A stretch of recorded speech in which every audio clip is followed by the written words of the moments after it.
How's it going, Critter Family? I hope you all are doing well. We have an adorable little face right here. I love it. And I have an adorable little kitten in my lap, attacking my headphones.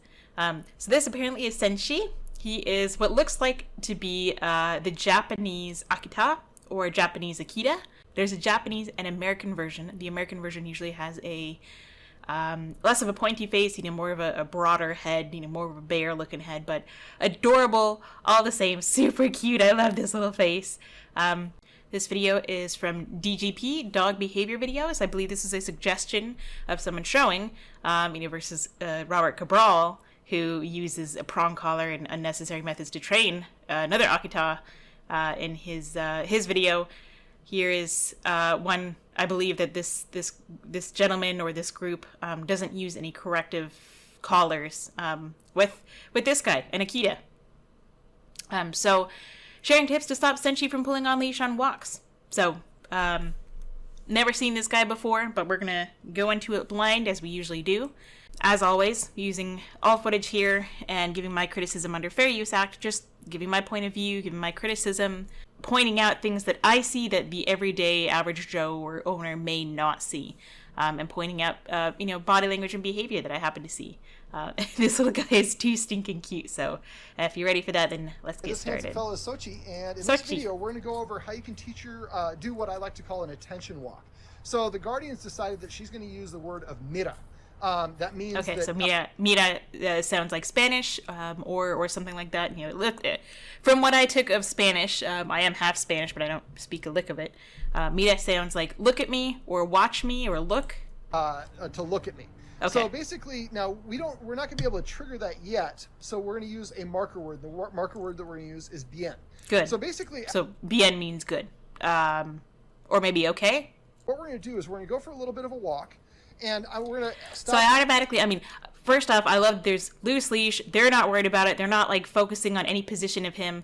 I do notice that both of his or her hands are back a little bit, like they're already stiff. We do have a little bit of the leash wound up around the hand, which can be more of a dangerous thing, that if this guy, especially as large as he is, compared to how small, even for someone like myself who is not, a small build of a person, this can tighten around your hand, can be just kind of a dangerous way to hold the leash. They do look very cold, so that could just be, maybe the stiff body language is just that they're cold, but just something to notice that they may not be as comfortable, in this situation as they could be. So hopefully this gentleman can help them. A couple feet, and then the Guardian is going to wait for Sochi to. Ooh, I like how he says the Guardian. Very nice. I'm very much into the specific language and what people say. Some people can use it as a negative, as they use all sorts of special specific terms, to make you feel stupid, or they make up terms, or they use their silver tongue, or start talking about, dominant, he's a dominant dog, or he's, alpha, or all this, but he says Guardian. Not even person, not owner, Guardian. I love that. She's going to say bien and then give him a treat. Then we're going to take about 3 more steps and stop and repeat. Very good. Now we're going to I know I paused them for a second. They already seem like maybe they're in the mindset of having the dog not go very far ahead of them. Maybe they've been taught or reinforced over just, public thought of your dog needs to be by your side and heel. So we'll see how he handles that. Let him have all that leash, so unwind the leash. Oh, good. Very good. Excellent. Dude, I love this guy so far. Good on you. Wow. This is very refreshing to see. And it's important for people to understand that dogs burn more energy on a walk by sniffing than That's they do right. walking. It is all. I know, I'm sorry, I just paused real quick, but I just heard recently that, if a dog practices 10 minutes of mental stimulation, which could be sniffing, chewing on a Kong or a bone, or licking on a licky mat, 10 minutes of that can be the equivalent of a 20 minutes of exercise. So just, something good to know. That's why we like to work, like Sorrow from Sorrow's Dog Training says, we like to work mental and physical. Also, it also drains their, not only does it drain their energy, it's comforting and relaxing. Yeah, absolutely. If you do not let your dog sniff on a walk and your dog has reactivity issues like Sochi does, what they're doing is they're looking for the boogeyman. They're looking for the dog. If they're sniffing, they're distracted. They're not looking for that other dog. Exactly. It gives them something else to do. And it also, it as he says, it comforts them. It depletes that energy, so they don't have that pent up energy, and they just take it all out on the dog they see. Also, they have, I think, like, I don't know, 13 million or somewhere in between there, 13 million olfactory senses. So they smell things. Their world is of smelling. Our world is usually of sight or tactile, touching things. Especially with all the, excuse you. I'm sorry, I'm getting distracted by the kitten. He's chewing on my fingers. But, we are very easily distracted by things, when we touch and fidget with things, or things that mentally stimulate us by using our eyes.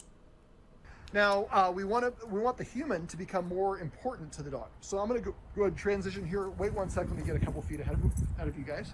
So it looks like he's on a martingale. Oh, look at that cutie. Look at that little face. Oh, my goodness. He looks like Hachi. If you've never seen Hachi or the movie of Hachiko, I highly recommend it. I believe Richard Gere is in it. It's the story of the Japanese legend of the Hachi, the Akita, who was left at this train station, or he would go to the train station every day to meet his owner, getting off the train, and one day his owner passed away while at work, or something to that effect. At least that's what the movie portrayed. And so every day the dog would go back to the train station and wait there. And so eventually, when he passed, they made a statue to commemorate that. There's also, I believe, a Shiba Inu statue, or maybe it might be a Shikoku dog that is has another statue. But just brilliant dogs. Dogs. Maybe on the third flagstone. Dogs all around are just. And don't give them any. Oh, look at that little face! Oh my goodness. For anybody that doesn't know, this is the type of dog that I would absolutely die for and be privileged to own and have in my life as my next pupper. Whenever that opportunity comes about, mainly for me, I'm just saving up for it, trying to, survive, and I want to give them the best life they can possibly have. So I'm very partial to this breed. And if after 5 seconds he doesn't look at you, I want you to make a kissing sound. Good. So I love that he gives. Say bien when he looks at you. Good. So I love that he gives the dog time to think. The dog moves ahead. She's just standing there, lets him sniff around. She makes a kissy noise. He instantly comes back to her. She didn't have to drag him back. He didn't tell her to drag him back. She didn't even think to do that. A lot of people think that when we tell our dogs to stop, or when I teach them to give into pressure, they automatically want to drag the dog all the way back to them. And I say, no, just take them back one single step. Or in this case, just make a kissy noise. The dog could have looked at her, and I'm sure she could have rewarded there, but he came all the way back to her, and so she can reward. So next time, make sure you make the kissing sound, and as soon as he looks at you, say bien, and then hold the treat out for him. All right, take 10 more steps. So we had a little ad there. There you go. Sochi. So now he's focused. I'm assuming that the treats are either in a pouch behind her, or I guess since we saw her behind, maybe it's in her pocket somewhere. So he's still there. This, people might think, oh, it's bribery, it's this and that. She doesn't have a treat right in front of him. She's not tricking him like Tom Davis, faking out the dog with a fake treat that's not even there, and the dog never even gets a treat. She's just walking. If he's walking by her and he says, hey, that you smell like treats here, that's fine. And maybe there you go. So she can still reward there, but he's trying to get him to move. A little bit. We need to move a little bit further to get more good sniffs. All right, we'll go ahead and walk a little bit further out. Good. So he is learning. He, as the human, is teaching her that, what, this is a scenario where, for me, I would still reward anyway for him just being next to her. I wouldn't necessarily set them up to where he wants to move ahead, but this guy is trying to show her in an instant where there's more distraction. So I would also teach them to just reward a lot walking in this area. But, he's also he's able to adjust his training. I always tell people you need to be flexible with your training. You might think that you're set out to train one thing, but you end up working with something else. So if you're trying to work with your dog on, not pulling on leash, but your dog is telling you right now, I need to just be able to focus on you. I just need to be in a less distracting area just so I can look at you. And before everybody starts getting the comments, I know I just paused it. If you want to see the original, please go watch the original. I'm going to be doing lots of pausing and talking, so if you want to see the original, please watch it first, and then you can check out my video. Anytime he looks at you, say mira. Or, excuse me, I'm sorry, we'll eventually get to that point. Right now, we're just going to use the marker word. So every time he looks at you, you're going to say, bien. Go ahead, let's walk out here. So I'd probably have her put her hand in her pocket or just down by her side, put the treats in her pocket and have a relaxed hand. Wrapped around the leash a little. There you go. So do up here. There you go. So we'll watch him out of the corner of your eye. He's so cute. Mira? Or, I'm sorry. Bien. There you go. Very good. Wow, and this is training. This is real training. I make these mistakes too, especially when, it sounds like it may not be his normal language or the normal cues he uses, saying mira or bien. Maybe he's not of a Spanish or a Latin speaking country, or he doesn't normally use that. So you can get confused using the language just like the dogs do. I mean, we get confused talking about things. How do we expect the dog to listen to us? But we automatically expect them to just know. So this is real training. He's leaving in his little, I wouldn't even call them mistakes, but he's leaving in this, the moments where he does make a mistake, and it's not the end of the world. Walk this way.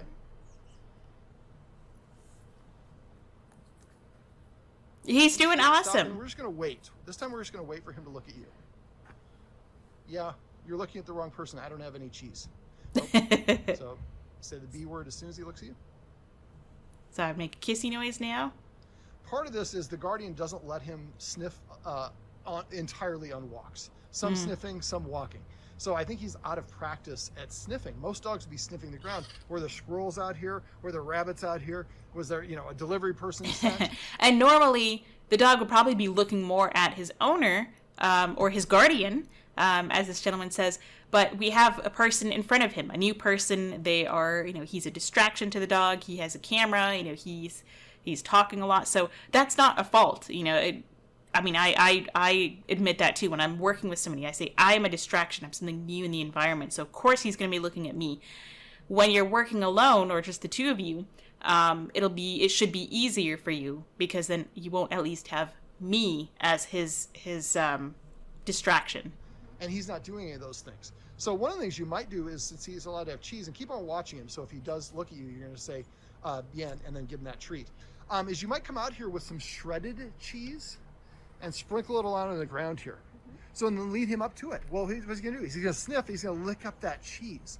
That's good mental stimulation for him. You can also use if you get any dehydrated kibble or dehydrated treats for your dog, dehydrated beef liver, you can break that up and kind of crumble it in the grass as well.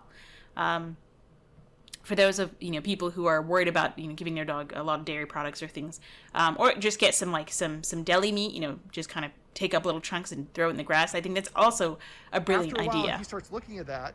There we go. Get ready. So personally for me, he has that little, he has this cute little strip here. Adonis had that too, where it's this little strip. I used to call it his little skunk strip. As he was a baby, it wasn't there, but the older he got, every time he would shed, he had this little strip going along his spine that was, would get wider and wider, and it was a lot more coarse, more coarse hair than it was on the rest of his body. So that's really cool. This big guy reminds me of Adonis, just temperament-wise. He's just what are we doing out here, Mom? There you go. So remember, say bien as soon as he looks. Oh my gosh, I'm sorry. I'm going to be pausing that just to oogle at him. He's just so stinking cute. He reminds me so much of Adonis. We're going to go ahead and walk a little bit more. Very good man. So there we go. So that was a good time. So he did look back. Well, I'm not doing anything. You're chewing on me. Sorry if you hear squeaking or crying. The kitten's chewing on me, but yelling at me as if I'm doing something. But at that moment, a lot of times I instinctively mark, with a yes or a good, and then I will tell the owner to reward. That's just me instinctively doing it. trying to, and then I try to teach the or we'll say the guardian, to listen and watch the timing of when I mark that. So I try to tell them, whenever you hear me saying good, most of the time it's because I'm rewarding the guardian, or the human in this case, for how they're interacting with the dog. But a lot of times I will say good, as soon as I see the dog doing something, so that way we can build that practice of good timing. The dog gets rewarded for the proper timing, and then we can, I'm teaching the guardian at the same time as the dog. Right there. Yeah. Very good. So so with treats, it's so much easier to have a slow reward or a mistimed treat, or having one too many treats than a correction. There it was a bit slow, but hey, it's positive reinforcement. You can't hurt your dog with that. He's still getting his cheese. He's like, hey, that's cool, I'll wait. Versus a correction, he looked at her, then he looks away, then it's a couple seconds before she comes over. So if she were to be correcting him, and say she was going to reward him, but he looked away, then they might pop him with a prong collar, or hit him with a number on the e-collar or shock collar, whatever. That can cause him to stop trying things. One before that you didn't watch. So when you were watching him, I know you got to watch where you're walking, but keep an eye on the corner of your eye. Go ahead and walk down your driveway. And that's why, look at that little snaggle teeth. And that's why I like to start in just a really calm place first, maybe even inside the house. And I just like to give them one thing to focus on. Like, yes, he's going to need regular walks too, of course, but if we're going to be focusing on the dog focusing on us, but if we're going to be focusing on the dog being able to look at us, I would, like to practice, have, at least half the session be about that in a very quiet area until the owner gets good with timing. Otherwise I suggest that they try walking in areas until we have our next session, that are as low traffic as possible. A little bit, but watch him. Right there. Good. So what we're doing is we're making the human more present and also rewarding him for paying attention to us. Go ahead and keep walking after you. Look at that little face. So, and that was also going too. Like, again, I over reward the dogs that I work with, but it's mostly because the owners are going to miss a whole lot of these opportunities that we can reward them. It's not the end of the world, but with positive reinforcement, you can literally reward for any behavior that is desirable, as opposed to, because that behavior is the opposite of he's not pulling, he's not barking, he's not lunging. So I always tell people, if it looks like you're rewarding for nothing at all, you're doing it right. Again, say bien as soon as he looks at you. Right there. There Good. Oh, dropped it. That's okay. You got a twofer. He's stinking cute. And look at what he's doing. Good. See how he's paying so much more attention to you because he's being rewarded for it. But we're not waiting for him to be distracted. Most of us wait for our dog to be distracted chasing the squirrel or the other dog. Exactly. Call him. Exactly. This is the foundation. We have to set it up this way. We'll go ahead and walk down your street a little bit. Right there. Good. And people are going to say, but he's only looking because of the treats, or do I have to take treats with me, every time I go on a walk? If you have a reactive dog, and they became gradually more and more reactive while in your care, you're the one who inevitably caused that. I mean, I'm not saying on purpose, but it still happened on your watch. So if it takes time to create this behavior, whether you see it or not, most people will say, it came out of nowhere, he lunged. But no, the dog has been giving you signals for a very long time, because very rarely do animals, and especially dogs, just go out of nowhere and attack out of the blue. There's signs that you missed, and it's not fair to put it on the dog to expect him to be perfect when you weren't even perfect in the first place. Not saying that you need to be, but you, again, under your watch and your care, you created this issue because you missed the signs that you could have helped early on. So yes, if it takes time to create an issue, it's going to take time to work through it or help it, not necessarily fix it. Normally, I'm guessing he's not giving this much eye contact on a walk. I also wonder how many times she corrects him, if any. If he had a prong collar on previously, or if he's always had this martingale. But seeing as she's trying to pick up the slack in the leash, which is okay. But she's starting, old habits die hard. She's wrapping it around her hand again. So it might be a little reminder for her, I like to show people how to take the slack out of their leash and hold it a certain way so it can slide in and out of your hand. You're working the leash. That's why I like old school handling of a leash versus like the retractables, except for if we're working on recall, because if you work on a 6-foot leash, you can take the slack out and you can let it out again.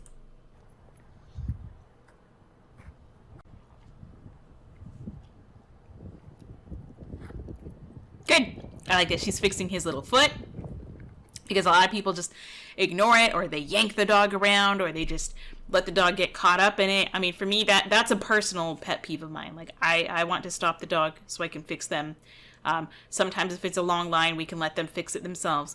But I don't like people who just, especially if this is under their leg, they pull their leg out sideways, or the back leg. They pull the leg and arm in a position it's not meant to bend, so it's uncomfortable. Oh, God, set me in his little eye. He's just looking at the whole time. There you go. So now as soon as he looks, right there. There, look at that little face. I would say to be in a little bit sooner. Good. Yeah, somebody's feeling good. He's so And that's kind of the point, is cute. we want him to enjoy the walk. It's Oh not my that much fun for dogs if you don't gosh. let him sniff. There you go. So that was a missed opportunity. But, she still caught it that time. Look at that cute little face. Very good. See, this is so much better, even with a mistimed reward. Even missing it every other one, he's still going to keep trying versus overcorrecting, or correcting at all, especially with a breed like this. I mean, these dogs are very smart, and a lot of times they can shut down very easily, like Adonis, could shut down. But at the same time, he would fight back. The more you fight with this type of breed, the more they fight back. Just watch Dog Daddy, or Douche Daddy, whatever he's called, Dog Douche, on any of his videos where he's working with a dog like this, an Akita, and he's choking it, and it has a muzzle on, and it's trying to fight for its life. And who's not pulling on the leash? It's him as much as it is her, because she's not pulling back on him. She's giving him that room to move. I mean, he's got some big legs here. He's got some long legs, almost as long as hers. So he needs, room to move his long stride and prance and have a good time. Yeah, he's a good boy. And she can even, learn to Yeah, you're literally smiling. she can learn to switch the leash into her other hand, or just call him back, to this side. So that's something that can happen where a dog, I've had it a few times, even with Adonis, where he will walk in front of me. So then we just teach him and guide him to stay, he can go wherever he wants on this side or on this side, but we, just so long as he's not pulling, and hopefully he's not tripping you. So here's dog.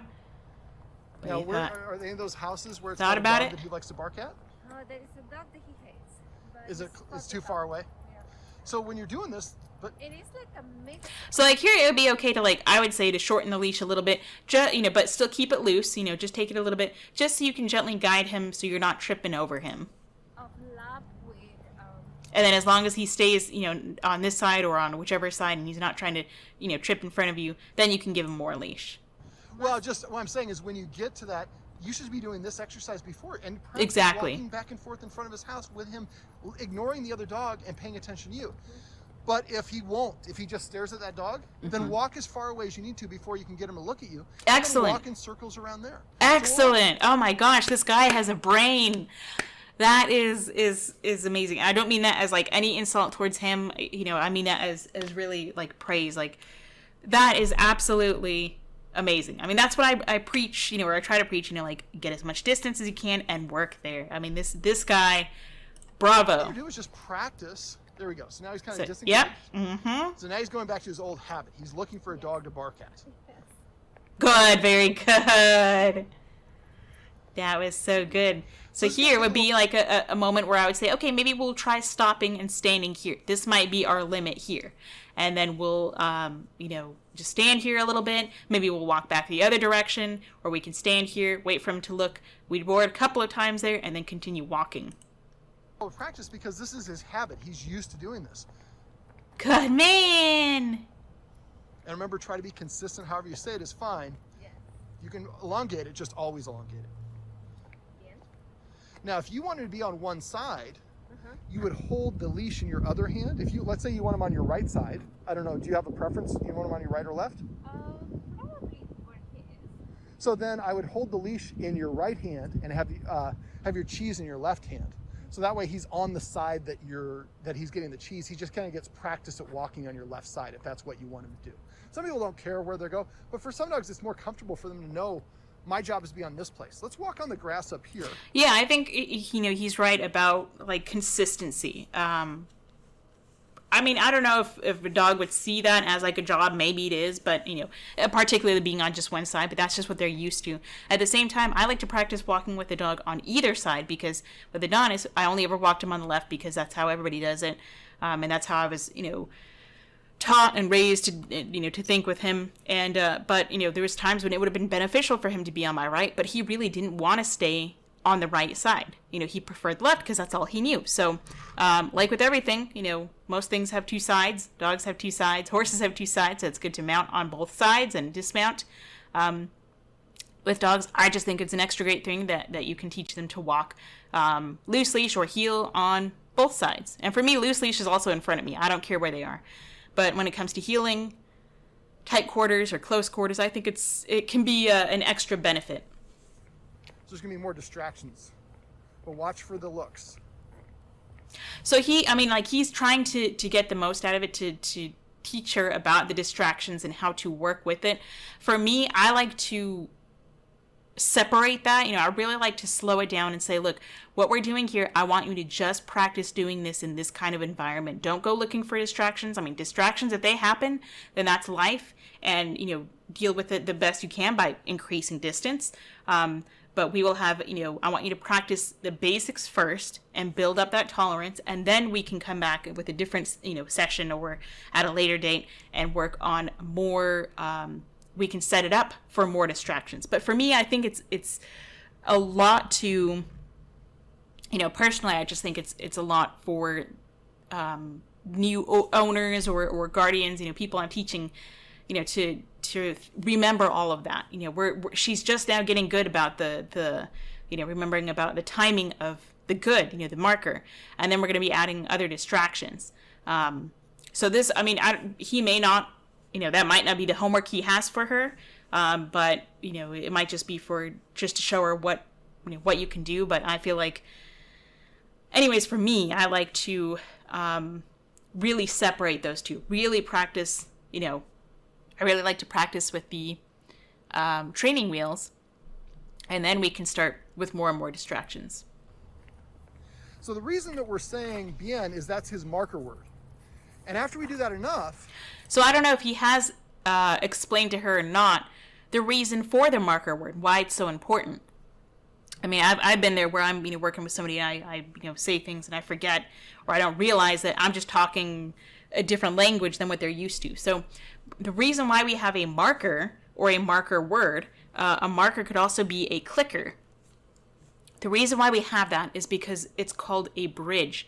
A bridge, not like the one that you drive over or walk over, but a bridge, metaphorically, between the behavior and the treat. So the marker is meant to buy us time and communicate to the dog whatever they just did is exactly what's going to get you a treat. So, for instance, when the dog, when Senchi here is walking and he stops and he looks at mom, the good means treat. Treat is coming. Versus if we didn't use the marker word or clicker, which would be used in the same exact way, if he looked at her, click, the instant he looks at her. If we didn't have that bridge or that marker to buy us time, to bridge between the behavior and the reward, then as soon as he looks at us, we would have to have Superman powers, Superwoman powers, Wonder Woman powers, and we would have to have that piece of cheese right there ready for him. So that's what the marker is for. That's why we use it. So the marker that's why it's important, because it buys us time. It's a way that we have conditioned the dog. We have taught the dog a way of communicating with us in as simple a form as possible. So when the dog, it's not super complicated. We don't have to be an actual visual for the dog. If the dog is just looking at it at a trigger, as I call them, something that something that may get the dog to react, or the dog may normally react to. Say there's a dog over there, and he's looking at it, but he's normally barking and lunging. If we're just standing there, I might mark there, even though he's not looking at me. I just mark for him just looking at the dog. I click. He looks at me because he anticipates the reward, or if I say good, he looks at me like, okay, where's my reward? Then I give him that. Then he starts to associate, hopefully, that dog is something good. And he might look at the dog more, but he may have a different emotional state when he's looking at the dog. Or I can start, when he's looking at the dog, I can wait for him to look away from the dog. Or if he's staring at the dog, then I might, depending on how he's looking at it, then I might make a kissy noise and get him to look at me. So it depends on the severity of the behavior the dog is showing, and the behavior as far as the dog is nervous. They're anxious. They don't feel safe, or they feel trapped because of the leash, or whatever reason. They've had a bad run-in with this specific breed of dogs, with which dogs can associate. Dogs who have been attacked by, say, a husky can learn to associate huskies as something scary. That's called generalization. Doesn't mean all huskies are going to hurt them, but they don't know that. So that's just kind of why, if I were to sum it up in just a short amount of time, the marker is important because it tells the dog the behavior you just did is going to get you a reward. And that's the quickest way to teach a new behavior to the dog. Otherwise, again, without it, then we would have to be right there, perfect timing, ready with the reward. With the marker, you do want to have good timing, and you can improve upon it. But again, if you reward at the wrong time, it's not going to hurt your animal. But you do want to make sure to reward. If you click even at the wrong time, or you say yes or bueno or bien or whatever you say, you always have to follow it up with your reward. But again, you can easily fix that. Dogs can be trained and taught a behavior. They can be untaught that behavior. They can be retaught a new behavior. Then when you know he's going to look at you, you could say, mira. He looks at you, then you give him the treat. Good boy. We're just going to kind of stop and let him sniff around. If he's just staring at you like this, we're going to kind of stop and disengage. There is a dog coming. Okay. Well, now this is not something that we would want to eventually do this. Okay, but good. Not until we're practicing. We've only been doing this for like 8 minutes at this point. So we want to have several walks before we get to the point. So your dog walker, I would tell her the same thing. Okay, so Every she does time have a he looks dog at you, walker. I want you to give him a piece of, say mira or say bien, and give him the piece of cheese. Now, whenever Good. you are near another dog or anything he's reacted to, the best and really the only thing you should do is try to increase the distance. Hey, beautiful. Beautiful. I love it. And it's very important. If she does have a dog walker, because I'm sure he's very powerful and very, he might pull her off her feet, or she's busy, whatever. But nothing wrong with having a dog walker. But it's always important that person, I would say that person should be in on the training as well, if possible, so that they are learning exactly the same thing, to be very consistent, just like the owner is, because they're the ones, they can teach the dog bad lessons and the owner has to go and fix them, or vice versa. But I love that he said when that's advanced work, so good. Kudos to him. If, he says that if you see this dog, we're going to work on it later on, but the best thing you can do, and as he says, tell the dog walker this, increase distance. I love it. So that dog Bless is you. far away. I'm not going to show him the camera, but it's probably 200, 300 yards away. So you're going to find that there's a certain distance. When that dog gets to a certain distance, that's when he starts staring and targeting. So here, he's under threshold, which is exactly where you want him to be. Hi, sleepy baby. Exactly where you want him to be, where he can still focus on her. She's a bit nervous because for her, she might be a little bit over threshold, seeing even the dog at 200 or 300 yards away. So, I always try to make sure that the owner and the dog are comfortable. But I'm glad that he is reinforcing that and telling them, hey, if you're nervous, just increase space, increase distance. So what you want to do is be right outside that distance and practice this, and then get a little bit closer and practice this, and a little bit closer. Eventually get to the point where you're walking side by side with that other dog, and he's looking at you for the cheese. So he's here. He's been looking at this dog for a few seconds. While I would be instructing the owner, I do keep an eye out for this. And if he's been looking at it for, staring at it for more than 5 seconds, then I might move this way. I might make a kissy noise, and then have the owner reward, or I might tell the owner make a kissy noise, just to get the dog's attention. The reason why I do it is really just because of, timing, so I can reinforce this behavior for the dog, which then makes it easier for the owner. Because if I get this going where I can make a kissy noise, the dog reacts, versus telling the owner, make a kissy noise, they don't make it loud enough, they don't move in the right way. Yes, the dog is going to be going home with the owner, and they may make these mistakes, but I try to teach by example. There we go. And try to avoid doing that. Okay, so she seems like she's used to popping the dog, to correct him. It did get his attention, but guess what? He goes right back to it here.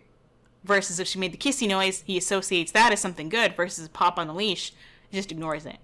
So there you go. Good. So we always want to redirect his attention instead of pulling on the leash, because that's going to cause him to want to get frustrated. So one other thing, if there's a person or whatever it is, and he stops and he's staring at them, he can give them their full attention. So if there is a dog or somebody walking, you want to walk around it yourself. Let's go ahead and we're going to walk around the tree here, and then we're going to turn around and go back to your place. So he's smelling. And just keep on doing the... Good boy. He's focused on mom. We can push it, I guess. And he's also taking food at this stage too. So it's important to know if your animal is not taking food, they're over threshold. They're too nervous. A little bit. Let's go ahead and go your driveway across the way. And we'll see how he does. We'll see what his distance is. So she held the treat up a little bit. Look at that little face. She held the treat up. She held it a little bit too long. He wasn't sure what she wanted, so he jumps up to get it. Not the end of the world. You just change your body language. Work with your dog and learn what your dog is telling you. They're going to come this way? To go to his house. Okay. And how does he normally do with that dog? He barks a little bit? So now he's getting a little excited. He might be showing a little bit of frustration. He says, hey, I'm excited. I saw a dog. I'm getting some good stuff. So I would say, let's just start walking home and get some of that energy out. Let him focus on just moving his little body. Depends. If I'm giving him treats, he's not. Okay. He can get distracted if he has treats with that dog, because that dog is not so important. Okay. But that dog, So right there, just wait. Instead of pulling, wait for him to come to you. Very good. There you go. Good, That was much excellent. So I would have, and we hear a little dog bark back here. So I would have said, for me personally, I would just stand there, depending on what's coming our way. If there's nothing coming our way, but he sees something, I would stand there, let him look at it until he's like, until he looks at me, and then have him come. If there is a dog walking our way, then yes, I would use the little kissy noise. So redirecting him like that is a great way. Perfect. Instead of pulling him. Remember that opposition reflex. So every time we pull him, he's going to be more Good, likely to- excellent. So we don't want to... So she's missing opportunities to reward. All this would be times that I would continue to reward with him, and then we can fade that out over time. Stationary. So if Good. he turns again, then you're going to take a step. There you go. Say his name. Okay, so he's getting a little excited. So two you go. over Let's walk threshold. away. That dog is barking. Move away, and that's Let's exactly walk what away. he's doing. Let's walk that way. The other direction. There you go. Good. Wow, I'm surprised she actually got his attention. Very good. So that dog, when that dog got to this distance, felt uncomfortable, and it wasn't until the barking that he reacted that way. So it could be multiple factors. Good It could be boy. the barking. It could be the proximity. So either one is fine, but we want to take note. So see, we're about 50 yards away, and now the dog stopped barking, and so she is able to redirect and pay attention to you. Like I said, what we'll do is we'll start having Zach come by and me work with you so that we can develop at the point where we can get him closer and closer to other dogs, and he's voluntarily looking away and giving you that eye contact that we talked about. That's awesome. I, absolutely commend him. I highly recommend this channel. DGP Dog Behavior videos. It is amazing. I love it. I think this is a great little channel to watch. This is at least, one of my favorite videos that I've seen in a long time. So very, very cool. And especially all this with an Akita. Akita, Spitz breed. People say they're stubborn. No prong collar. Martingale, 6-foot leash, treats. And that doesn't mean that you're going to use treats forever. The thing that people get hung up on is, well, with treats, he's okay. It's because they've never been taught how to fade away from the treats. Don't blame the method. A lot of times it's that you just don't have a good trainer, or it's a bad communication between trainer and owner, or in cases I've had, the owners just really don't listen. As many times as I try to explain it in a way that I try to make it as easy to understand as possible, and some people just choose not to listen. So people say these dogs are stubborn. I think the humans are stubborn, but I think she did a great job here. Everybody here did an awesome job. Kudos. A++ for me. So great little video. Thanks for watching, everybody. Let me know what you think of this video. Go say hi to your little critters. Give them some kind of loving for me and say howdy do. And until next time, practice patience, peace, and positivity.